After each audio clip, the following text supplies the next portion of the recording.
His voice, it takes up the entire room. Like it really just, I feel like he could tell me to jump and I would say how high. Like it's just an experience listening to this man's voice. Hey y'all, welcome back to another episode of Brianna's Bachelor Breakdown. I'm Brianna, your Bachelor relationship analyst. If you love getting into the nitty gritty of the drama and unpacking the relationships, then this channel is for you. Today we're going to get into episode 3 of Gabby and Rachel's season. So we open up and we see the guys at the house kind of talking about the same thing that the girls at the mansion are talking about. So the guys are still talking about how some of them are still on the fence. They don't really know who to choose or who they're interested in ultimately pursuing. And the girls are discussing the same thing. They're talking about how they're identifying that the guys are still being a little bit wishy-washy, and it's going to become a problem if they let it go unchecked for too long. So this is definitely a bit of foreshadowing for how the rest of the episode is going to play out. So then the first one-on-one that we have is between Rachel and Zach. And we don't really know too much about Zach going into this one-on-one date. But one thing I do know is he has a very commanding voice, okay? His little tagline says that he's a tech executive, but buddy, he's in the wrong career. He needs to be a news anchor because his voice, it takes up the entire room. Like it really just, I feel like he could tell me to jump and I would say how high. Like it's just an experience listening to this man's voice. I'm here for it. So we have that going on. The day portion of the date is kind of like pampering experience, getting ready for a movie night premiere later that night. They have champagne, they eat some snacks, they get like a toad jacuzzi experience. And then we're trying on a bunch of fun little costumes. We're coming out, we're looking at each other, laughing. It's a good time. Rachel pulls up. Her final selection for the movie night premiere is this dress, this yellow dress. Where do I begin? Y'all know, if you've been watching the recaps that I've released for the season so far, Rachel has really been trying me with her outfits so far this season, and she really sent it over the top this episode. So I really like the cut of the dress. Let me just start with that, a little compliment sandwich. Except I don't have a compliment to go at the back end. But I really like the cut of the dress. It was cute. It was like flirty, fun. Where she lost me was the color. I like yellow. I like gold. I don't like a question mark between gold and yellow. It just wasn't working for her. It didn't really complement her skin tone. It wasn't a very appealing color on its own. It just wasn't working for me. And not only, sis did not stop there. She then donned a fringy, a beige shawl. I don't even know where it started and where it ended, what it covered and what it didn't. Like, it was just entirely too much going on, and yet it was giving absolutely nothing at the same time. So all around disappointing. Zeros all around. The only thing I will say I will give her credit for, and I'm kind of eating my words right now because my biggest problem with her so far this season is that her color scheme has just been so bleh. Like, it's been so washed out, so beige, pastel. And of course, the moment she gives us some color, it's not hitting. So I guess you just gotta be careful what you wish for. So then on the date, we're watching a video compilation of home videos from Zach and Rachel's childhoods. Super cute. I thought this was an adorable idea. I'm so excited because this is actually a creative date. Okay, this is what I want. I'm so tired of these helicopters and hot tubs and beauty pageants and all this extra stuff. Like, I'm here for this. This is really creative, really thoughtful, a good way to like get to know each other and learn about your families, your background, like how you grew up, without just like sitting there and telling someone a bunch of stories about yourself, which, like, there's nothing wrong with that. Like, there definitely should be room and space for that in a relationship, but this is just a really unique way to like get the same type of point across, and also put faces to the names of the people that will be coming up in your stories before you meet them. So I was really here for this. I was having a good time just watching it alongside of them. And then after the date, in lieu of a dinner portion, I guess, because they were already like in evening, They just had a little chit chat in the movie theater seats, and they're talking about like activities that they used to do with their families growing up. Zach shares that he and his dad would always go sit at the airport like runway and watch planes take off. And Rachel, of course, has done something similar with her dad. And let me tell y'all, they were so excited to find out that they had this in common. Like, they were just ecstatic, off the walls.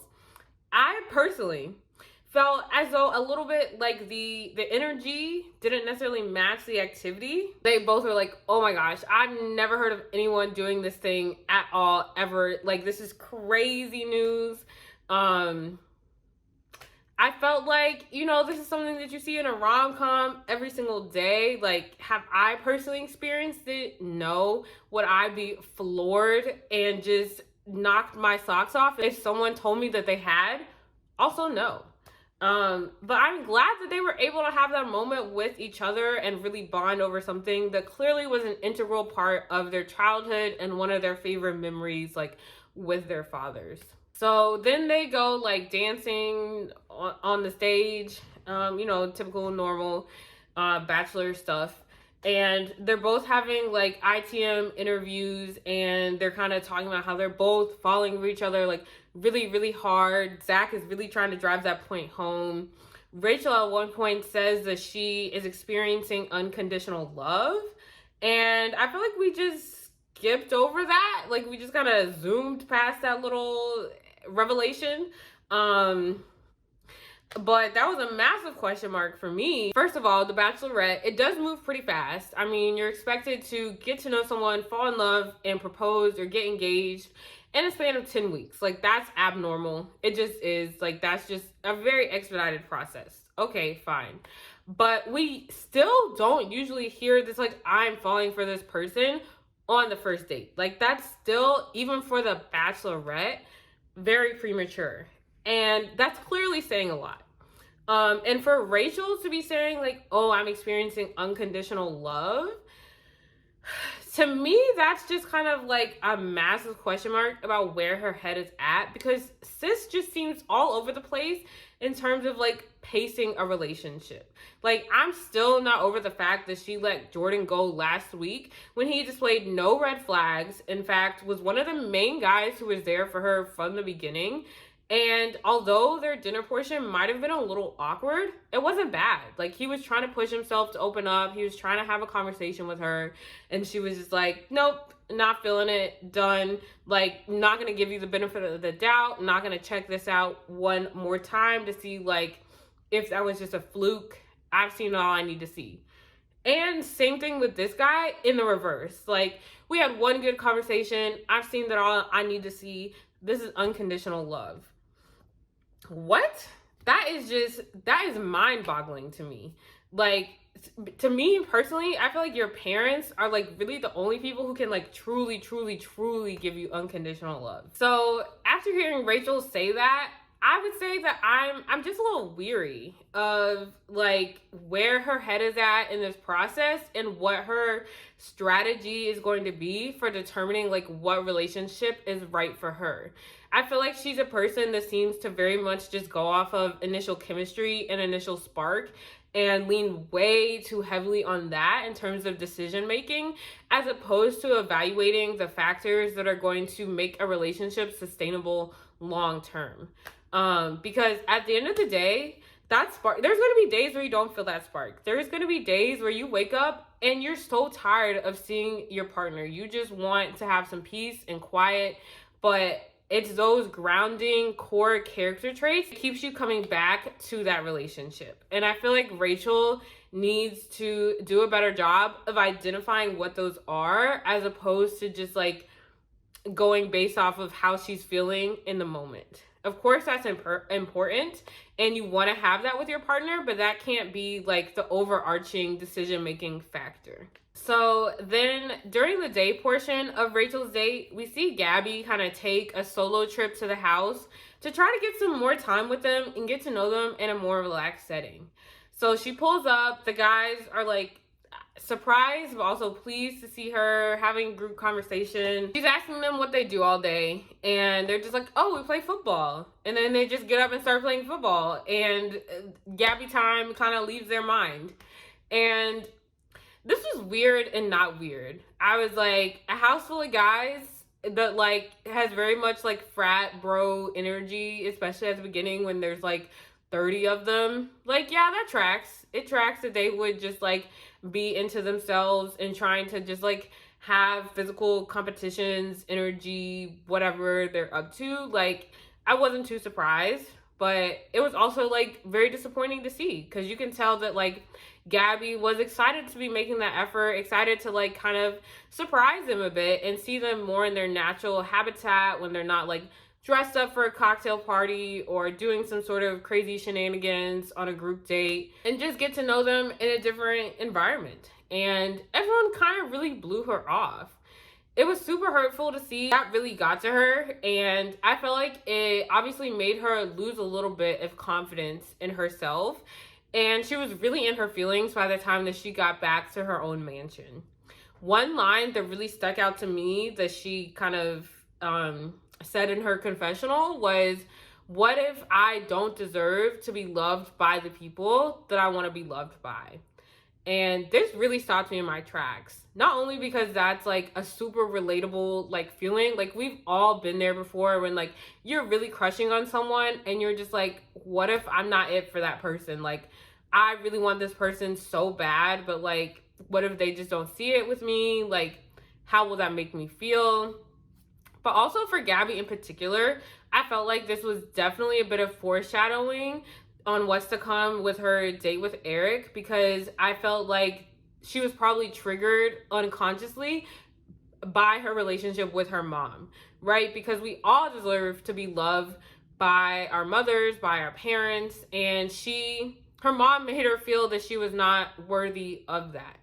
And so I feel like she's experiencing a similar type of feeling, like her body is reacting and her nervous system is reacting in the same way. Like, oh, this is someone that I want to love me. This is someone that I'm trying to connect with, and they're just rejecting me, and I don't know why. And I think that was probably very triggering for her.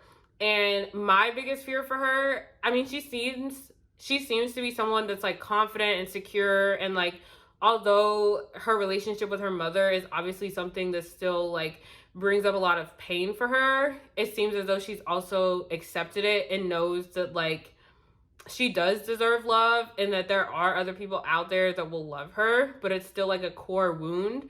So I'm really hoping that throughout the rest of the season, she's not operating from that wound and like seeking out people that either mirror that relationship with her mother, like unconsciously, and like she's not seeking out a relationship in which she feels as though she always has to like fight for love and like strive to get that from someone else. Like, I just hope she doesn't choose a relationship where she's always like chasing that other person and never feeling like completely fulfilled by them. I'm not seeing any signs necessarily that that's what's going to happen, but it's definitely just like a fear that's in the back of my head that I'm kind of like watching out for her. Another thing is like, for me personally, that would make me lose all, like, I feel like she was losing confidence in herself in that scenario, which is like understandable, super valid. But that would make me lose confidence in the guys. That would make me be like, okay, well, I don't trust any of y'all. Like, I'm not trusting what you're saying to me on these dates, in a group setting, in a one-on-one date, cocktail party, what have you. That would make me feel like that's just an act, because when the guards are down, you're not showing any interest in me. Like, that would really make me lose interest in the guys, because it's like, I'm putting myself out here for y'all, and y'all cannot even take the time to put down your dang football to have a conversation with me. Like, that's weird. That's weird behavior. So with all that in mind, then we move to the one-on-one that Gabby has the next day with Erich. So Grandpa pulls up, and I had mixed feelings about this, right? Don't come for me. But let me know in the comments if anyone else like felt this way. So on the one hand, I was excited to see Grandpa Joe because he's like a character. He's so lovable.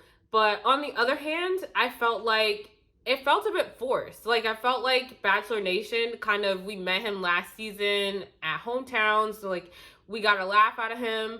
And I feel like he's one of those people that, like, that's what you expect every time. Like, you expect him to always, like, keep you laughing and say something kind of, like, off the wall. And this time it felt a little bit more forced. Especially that one scene, like, skipping ahead a little bit, that one scene at, like, the sound ceremony or whatever, where he was, like, laying down, like, pretending to be asleep. And they were like, oh, like, come back to us. And he was like, oh, what? Like, that just felt, like, completely staged. And whereas when we met him at hometowns, it felt very authentic. It felt like he was like just seeing his granddaughter, who's a huge goofball, and being like, yo, how did you make it to the final four on the freaking Bachelor? You know, like it just felt like this is who he really is. And now he's expected to like be at that level every single time we see him. So that was kind of a little bit meh. It was meh to me. Like I said, we had a sound ceremony. Another classic Bachelor activity. We always have some type of like healer, spiritual person thing. Whatever, that was fine. And then we go bowling. It felt very mismatched. It felt like those two activities shouldn't have occurred right after each other on the same day. I felt like if we were gonna do the sound ceremony, we should have kept in line with that type of vibe and done something a little bit more like calm, like maybe like a nature walk or go sit by the lake and like do a little fishing, like something more introspective and to keep you in that like vein of like healing and understanding yourself and stuff like that. And bowling is like a family day, like we're out, we're about, we're having fun, and the vibes just didn't match. It just felt like the Bachelor like producers like picked date ideas. It felt like a Mad Libs, like this morning we're going to sound ceremony and this afternoon we are going bowling. Like it didn't really match up for me, but that's neither here nor there. So then at dinner we're having a chat with Erich, and he's opening up about his parents, talking about how they have a love story that's really inspiring to him. He really admires both of their personalities. And again, this triggers Gabby's core wound because she's already like predisposed to it from feeling so raw and so triggered the day before. And she like opens up about her mom, but I think not that she does it too soon, but like I don't think she wasn't ready to like have that conversation. Like I feel like she talked about it and she was like, oh wait, this is a lot of emotions for me to have at this point in time. Like I'm not ready to sit down and just like divulge all this information in like a way that we can have a productive discussion about it. It was like, okay, this is more of a moment for me to just like continue processing my feelings. So that happens. She kind of has to get up and excuse herself, and she says some more quotes that really stuck out to me. One of them being like, what if I'm too broken for anyone to love? Like, what if because of that reason, Erich decides that I'm not the person for him? And wow, y'all, that really stung because we've all been there. It's super scary to open up to a new person, especially being vulnerable about the parts of yourself that like are super raw and super hard for you to deal with, because you just don't know how the other person is going to take them. You don't know if they are going to accept it or if they're going to decide that they don't have the capacity to deal with it. They're not interested in dealing with it. Like you just never know how that's going to go. And of course, like everyone is entitled to making that decision for themselves, and like they don't have to take on a relationship that they don't feel comfortable with or they don't feel like they have the capacity to support, but that doesn't make it hurt any less. Like that doesn't make it any easier. And it also doesn't make it's hard to not take that personally, right? Even if it's because the other person is just like maybe not emotionally available or emotionally like open, that still doesn't mean that it doesn't come across to you as like something super personal. So that was just like super tough to watch because like I said, we've all been there. However, I am glad that while Gabby is voicing these fears and they're super valid, that she's not backing down in her commitment to like being herself, because I think she realizes that as scary as it is, she needs to be herself in order to find the most authentic version of love for her. Because if she's not, she could still fall in love and she still could find someone like that is interested in her, but at the end of the day, if she wasn't being herself during the time of getting to know them, they would be loving a version of her that simply doesn't exist. And eventually the facade is going to fall away and that person is going to feel betrayed. They're going to feel like they're getting something they didn't sign up for. So it's better to just be yourself from the very beginning so that people can choose whether or not they want to be in a relationship with you at the end of the day. So I'm very glad to see that, like, despite her fears, it's not causing her to back down from like her commitment to herself, essentially. And then the last thing that she kind of talks about that like super stuck out to me was how she's not like the most polished bachelorette or the most polished lead. She's not super put together. And this is really interesting for me to hear. Like, this really made me pause and reflect, because I mean, she's right in terms of at least family dynamics, at least for a female lead. I can't think of anyone in recent history, another female lead that has had kind of anything other than the typical American like dream, wholesome, 2 parents, 1 or 2 siblings type of family. We did in recent history have Matt James, who had the absentee father kind of role going on. But the main difference with that seemed to be, and Matt seemed to understand it as well, that the reason why his father wasn't in the picture was because the relationship with the mom didn't work out. It didn't seem as though the father was intentionally discarding, like, Matt specifically, like him and his brother. It seemed like one of those things where, like, okay, the relationship didn't work out. We're gonna live with mom. Dad is gonna go back and do whatever he was up to. With Gabby's mom, one thing that really like stuck out to me, the way she was describing it to Erich, is that she says on one hand she feels like her mom did her best, but then on the other hand, as soon as she moved out, she kind of wiped her hands clean of her. So it definitely seems like there was some sort of neglect. And I know that she explained the story on Clayton's season and she told us like what was going on, but more in depth, but like the details to me right now like a little fuzzy. If you can remember, let me know in the comments so that we can kind of all be on the same page, like moving forward, watching Gabby as she's like in this process. But either way, going back to the thesis, we haven't seen this type of like non-wholesome family structure from a female lead, at least in recent history that I can remember. And I think that's super powerful. I think it's really important to share these types of stories on this show, because this show, I think, at least initially in its inception, was about casting like the most perfect lead, like casting someone who like America wanted to date, America's sweetheart, the perfect man, the perfect woman. But it's so much more interesting to watch someone who is relatable, who goes through similar things that a lot of people in America go through, because most people, frankly, don't have that like perfect family dynamic. Most people do have some sort of like tension with a parent or a family member, or like something kind of has happened in their past that is like super triggering for them. And that's a lot more real and enjoyable to watch. I think it's so important to show that like everyone is worthy of love, and everyone, like, no matter what you have gone through in your past, what you might still be working through, you are still worthy of love.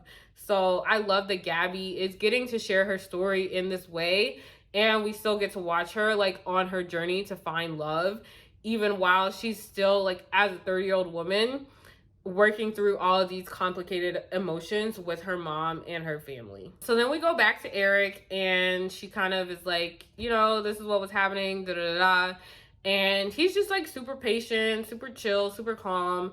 And he's like, yeah, you know, like, I get it. I'm here to like be just as honest and vulnerable and open as you are, and like I'm here to see this process through as well. Didn't say anything like super groundbreaking or that was specifically moving, but he also didn't say the wrong thing, I guess, at that point in time.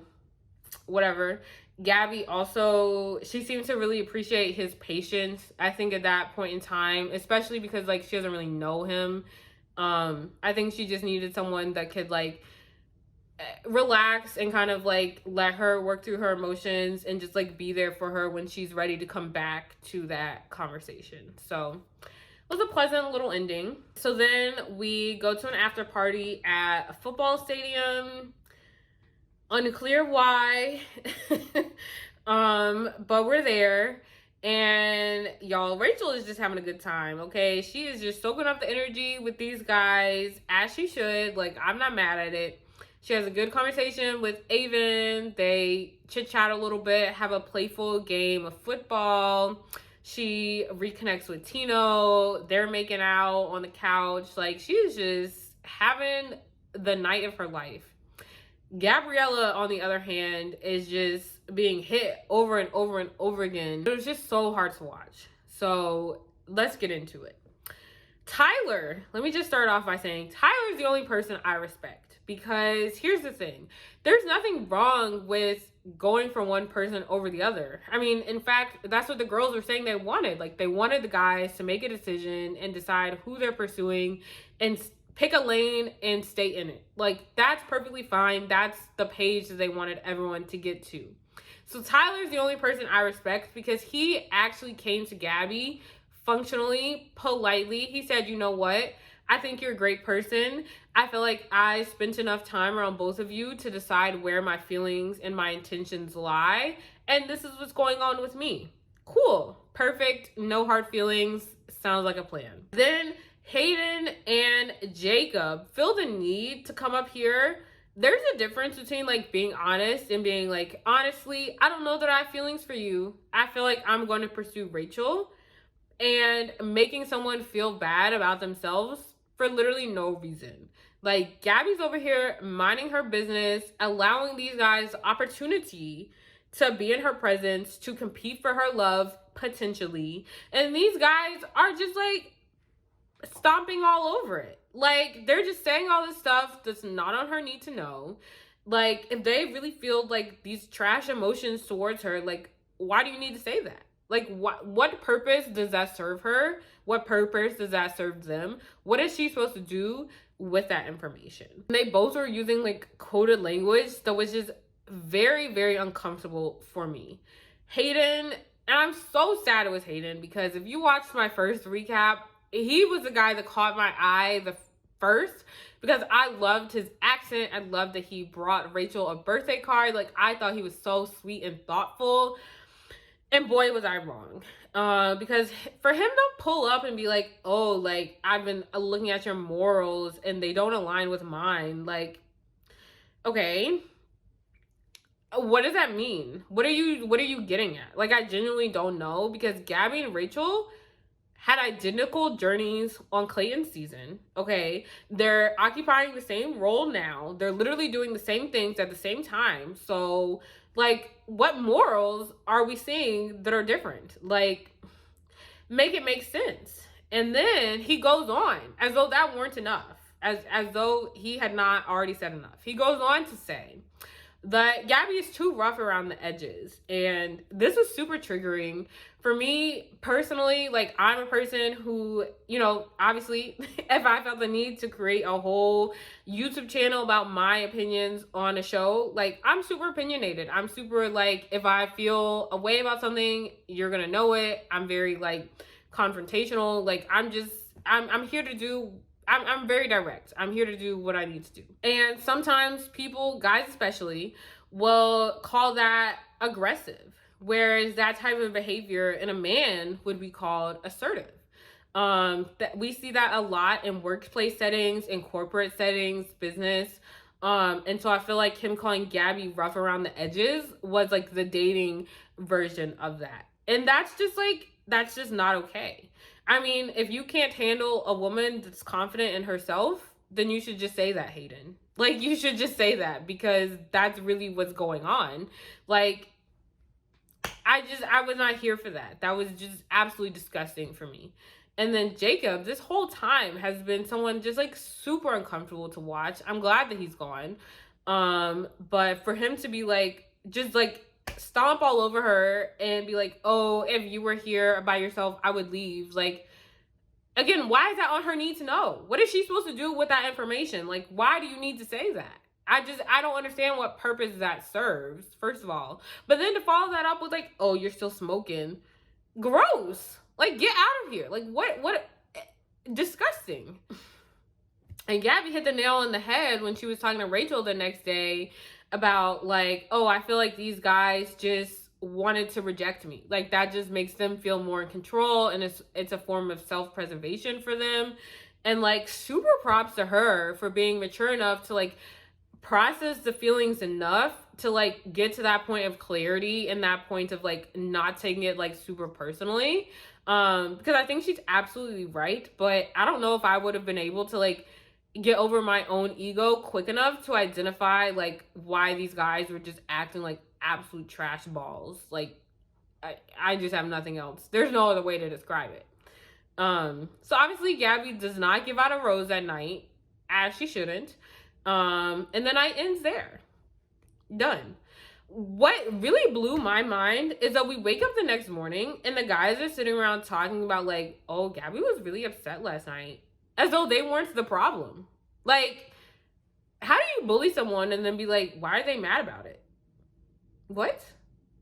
Make it make sense, because it's not adding up. It's really not. So the girls, while the guys are over here contemplating like who knows what, the girls are having a chat and they're reminding themselves that this is their journey and the guys are there to date them, frankly, not the other way around. Like, they're not here to catch up with these guys are here to catch up with them. Okay, period. So the girls are sitting around, they're deciding we need to take control of our journey and we need to make a change. So the cocktail party is canceled and they go straight into rose ceremony. Jesse informs everyone that the girls will be giving out specific roses to guys that they've decided they want to pursue and they want to talk to for the rest of the journey. And that the guys, by accepting the rose from a particular girl, they're agreeing to go on that girl's journey with them. There's going to be no more crossing over, flip-flopping, what have you. I was really glad to see this because I feel like this is how it should have been going the entire time.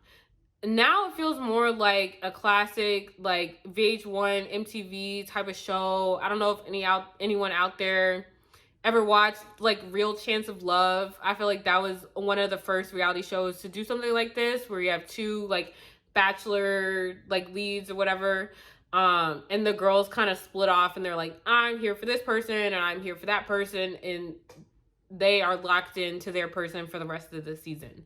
So it was cute, whatever. I feel like definitely like night one of this season should have been like, it went how it should have. Like, everyone deserves the opportunity to talk to who they want, figure out what's going on. But as it's happening right now, episode 2, episode 3, we should be knowing what's going on. So I'm really glad that the girls nipped this in the bud and that they're going to be more in control of their journey moving forward. A few guys rejected Rachel's rose. No major upsets, honestly, nothing like too surprising, because a lot of the guys that did it, like, we don't really know that much about in the first place. So it was what it was. There was one moment that really kind of bothered me, like, slightly, was when Gabby and Rachel, like, walked off to, like, regroup because Rachel had her rose rejected so many times, and Gabby was like, yeah, like, this is how I felt last night.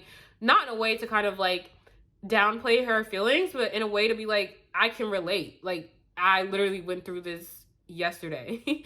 And Rachel comes back and she's like, okay, but that's different because at least it was private and mine is public. And it's like, okay, this is not a competition. Like, we don't need to compete for who's being treated the worst by these duds. Like, all these men are just being aggravating, and we should, like, there's no reason to, like, invalidate Gabby's experience in that. And we should be focusing our energy on, like, why are we still giving these men any type of attention type thing, you know?